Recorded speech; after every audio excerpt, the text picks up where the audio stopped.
Lakini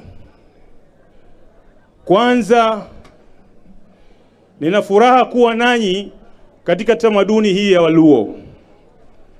Nimefurahi sana, tumecheza nyimbo za asilia na tumepata habari kuna mambo mengi katika yale mahema ya kuonesha vipi tamaduni za Luo, na sisi kama watu wa Mombasa tuna uhusiano mkubwa na watu wa Nyanza. Lakini nyinyi mlioko hapa nyote ni watu wa Mombasa. Wale walioko kule Nyanza sisi tuna uhusiano nao mkubwa wa kisiasa. Siku zote, wakati wowote tunapiga kura pamoja, tunasimama pamoja, tukiteseka tutateseka pamoja, tukiwa na furaha zote tunakuwa pamoja.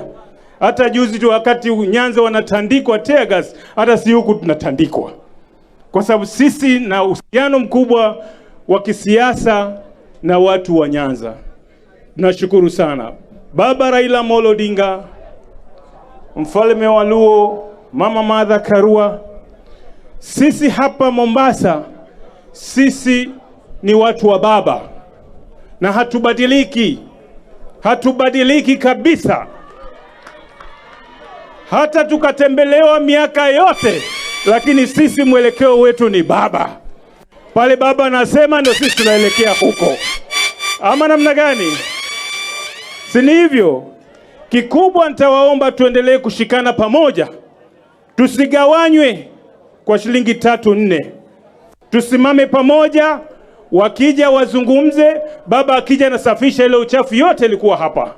Sisi baba tuko pamoja na wewe, usiku tuko pamoja na wewe, mchana tuko pamoja na wewe, na hatubanduki hapo mahali ulipo.